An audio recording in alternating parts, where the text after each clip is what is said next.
Hello everyone, welcome back to my channel. My name is Melissa and I'm the owner of seasonandserveblog.com.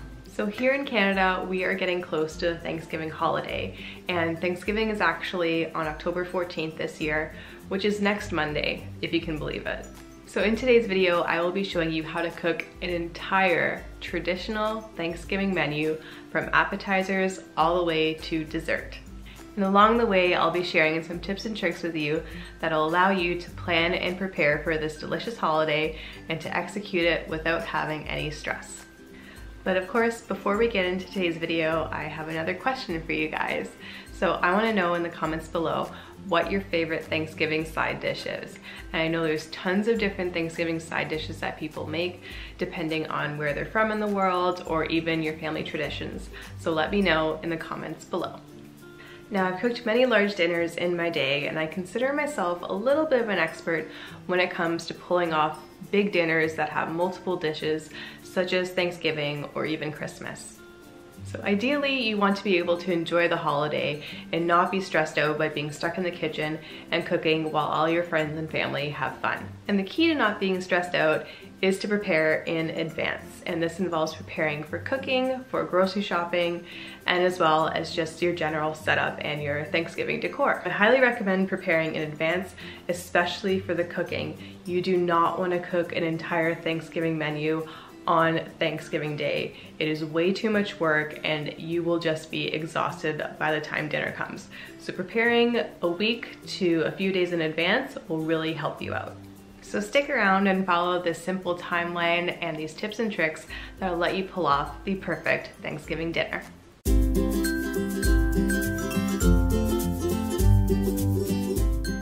So ideally, you want to begin planning your Thanksgiving dinner menu at least a week in advance, if not earlier. So lucky for you, I am outlining a full traditional Thanksgiving feast. But if you're not going to follow this video entirely, just go ahead and make a list of the recipes that you want to make for Thanksgiving. And as I said, this menu includes everything from appetizers to desserts. So we will be making miso kabocha squash dip, Parmesan and herb palmiers, herb roasted chicken with roasted vegetables. Of course, we have to have some chicken gravy, cheesy scalloped potatoes, green beans with bacon, traditional bread stuffing, and of course, a pumpkin pie. So next, make your grocery list. Now go through all the recipes that you want to make and write down all the ingredients you need to pick up to make them. Now, at least a week before, I like to make my first trip to the grocery store to pick up all the non-perishable food items that I need, such as canned pumpkin, dry baking ingredients, or chicken broth. But to make your lives easier, I have developed an entire grocery list following all the recipes from today's video. And as you can see, I've listed all of the recipes that we're gonna make and all the ingredients you need to make them. And I've also included other blank little lines if you need to pick up other things or you want to make additional dishes as well. So you can get this printable grocery list on my blog, and the link is in the description box below. And also, once you have your menu planned, you want to go through all of your servingware and make sure that you have enough dishes to serve everything in. So if you don't have anything, you have enough time to go to the store and pick something else up. And when I'm planning this out, I like to actually take little post-it notes and label what I'm gonna put in each dish so I don't forget. Or if there's someone helping me, I can just say, oh, go grab the carrot bowl, and they can go and grab it and they don't have to ask me which one it is. So it's really helpful and it keeps you super organized.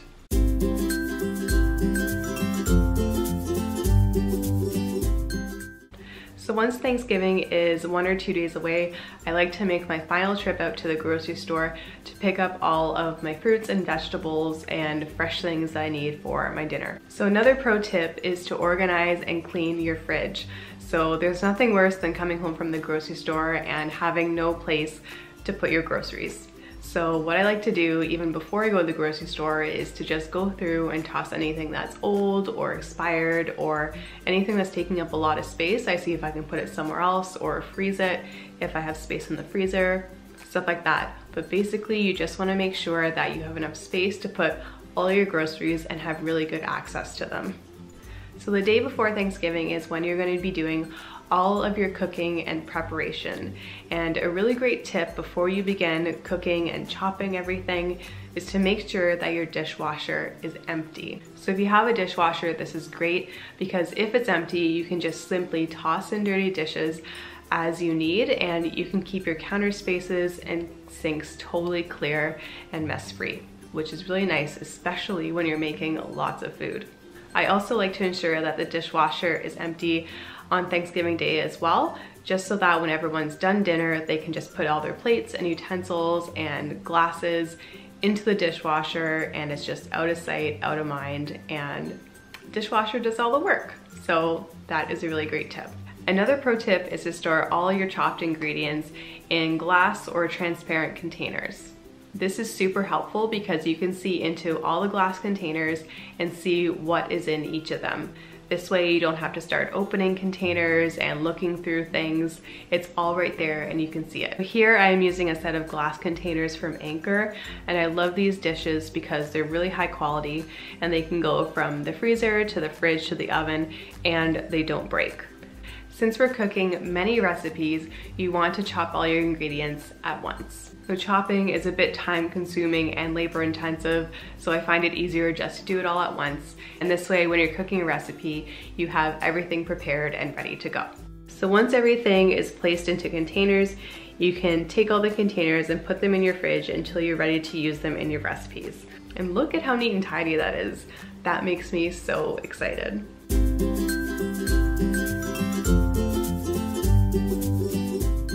So the first recipe that I like to prepare the day before is the pumpkin pie, because what would Thanksgiving be without pumpkin pie? So begin by rolling out the pie dough on a lightly floured surface.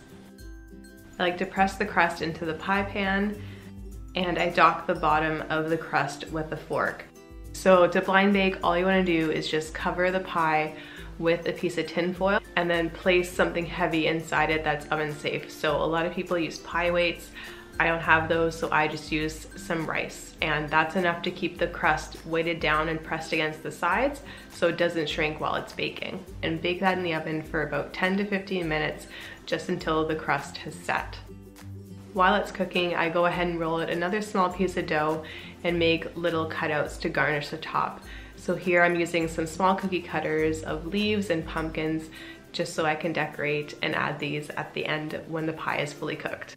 I like to put them on a cookie sheet and just brush them with a little bit of egg wash and top them with a sprinkle of sugar, and those just go in the oven for about 10 to 15 minutes until they're golden brown. So while the pie is baking, we can start preparing the filling, and all you do is simply place all the ingredients into a bowl and give it a good mix up.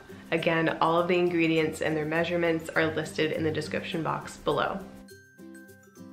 Once the pie crust has been baking for about 10 to 15 minutes, just simply remove it from the oven and carefully take out the rice and the tin foil. Once that's done, you can just fill it with the pie filling and then go ahead and bake it in the oven. And then once it's done baking, you can just pull it out of the oven and let it cool, and then add on your little cookie cutter decorations in any fashion that you guys want. And there you have it, a pie that is perfect for Thanksgiving dessert. Next, we're gonna go ahead and prepare our miso kabocha squash dip. So I went ahead and steamed the kabocha squash in a large frying pan with a bit of water, and now I'm just removing the skin from the kabocha squash because it is a little bit tough and you want the dip to be super smooth. So I'm going ahead and just adding the kabocha squash to my Vitamix blender along with the rest of the ingredients. And then all you have to do is just puree it until it's nice and smooth and silky. And once that's done, you can just place it into a serving bowl, cover it in plastic wrap, and just store it in the fridge overnight. I like to serve this dip with some crackers, and you have a nice, healthy appetizer recipe that is great for everyone. Next up, we are making our cheesy scallop potatoes. You want to butter your dish really well to ensure that none of the cheese or cream sticks to it. All you do is layer the potatoes with Parmesan cheese, cheddar cheese, and thyme. And in one layer, I like to add a little bit of garlic just for a bit of flavor. And in total, you want about 5 or 6 layers of potatoes. And then as a final garnish, top it with the remaining cheddar cheese. So again, I like to make this dish the day before just because it does take a while to cook. It does take about an hour and a half in total. And as the potato sits, it gets really nice and thick, which is what you want for scalloped potatoes. You don't want to cut into it and have all the cream go everywhere. So letting it sit overnight in the fridge really helps it thicken up and make it extra tasty. So definitely do this one the day before. Next, we're gonna go ahead and make our bread stuffing. So I go ahead and just simply saute the carrot, celery, and onions that we finely chopped into a large frying pan until they are nice and tender. So I go ahead and chop up about half a loaf of bread and add in some sage. Then I add in the sauteed vegetables into the bowl and give it a good mix before adding some chicken stock. Once the chicken stock is mixed through, you want to go ahead and place all of the bread stuffing into a casserole dish. The final finish, I like to sprinkle on some cracked black pepper and then cover it with tin foil and just place it in the fridge. You don't have to cook this today. It is actually better to let it sit overnight and really absorb all that chicken stock, and then we can just bake it in the oven tomorrow. So up next, we're gonna make our Parmesan and herb palmiers. And we're not gonna cook these today, we are just getting them prepared to cook tomorrow. So to begin, you wanna roll out a sheet of puff pastry so that it's flat on your work surface. Then simply just brush it with some egg wash and top it with the herbs we chopped yesterday. I then go ahead and sprinkle Parmesan cheese evenly over the herbs. You wanna begin by working at one end and rolling the dough into the middle. And you wanna do this as tightly as possible so none of the filling falls out. So roll the dough up halfway and then do the same thing on the other side. And you basically want the dough to meet in the middle. So go ahead and roll this back up into the parchment paper because it is fairly warm now from you working with it.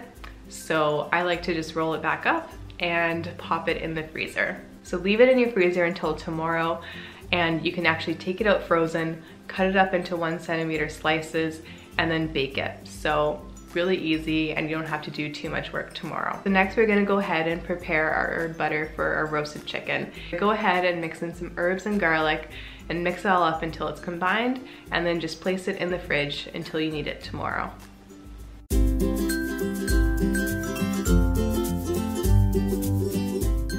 On the day of, the most work that you have to do is actually to prepare the roast chicken. And to prepare the chicken, you want to remove the herb butter that we made yesterday from the fridge and get it to room temperature.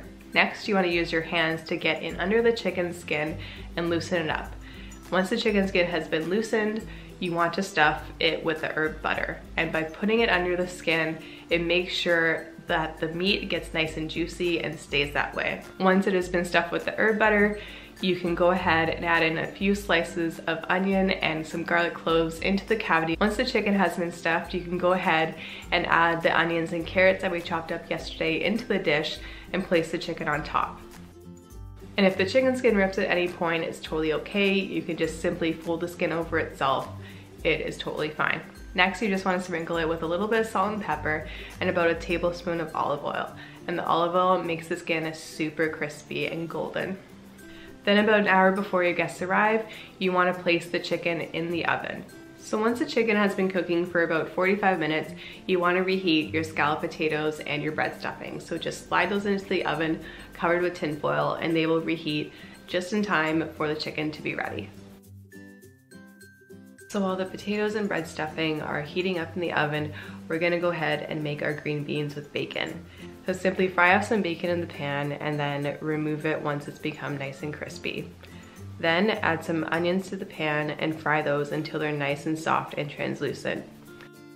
Next, add some brown sugar, followed by the green beans and some bacon.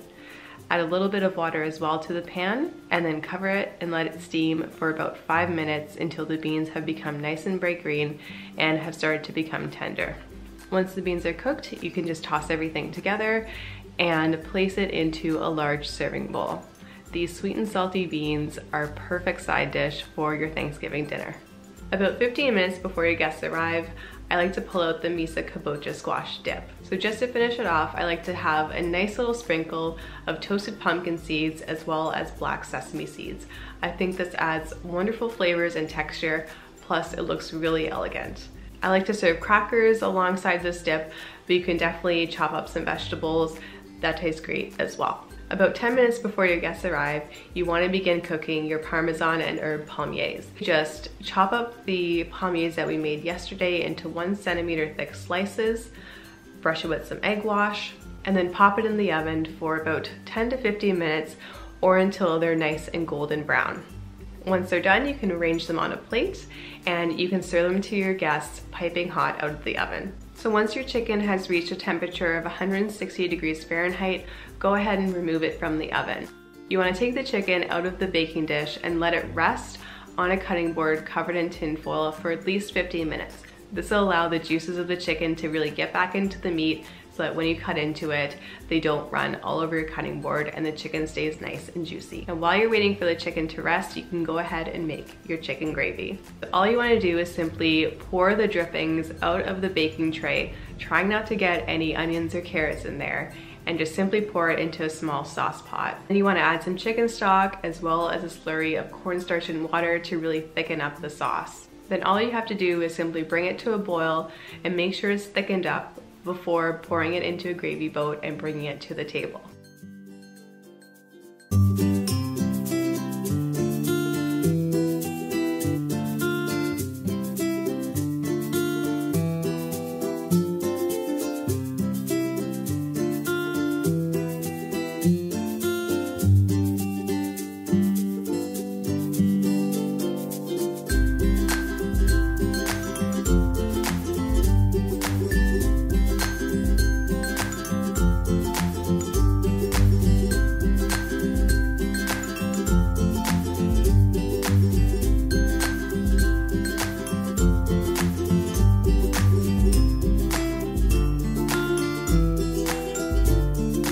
So that is it for my traditional Thanksgiving menu for 2019. So if you followed all of the tips and tricks that I've given you, as well as a general schedule, you will easily be able to pull off this Thanksgiving dinner for your friends and family. So again, all the recipes and its full directions are linked in the description box below, along with the free printable grocery list. So make sure you go over there and print this out. You guys will be total pros when you're shopping with this at the grocery store. So I hope you guys have a wonderful Thanksgiving, and I will see you in my next video. Bye.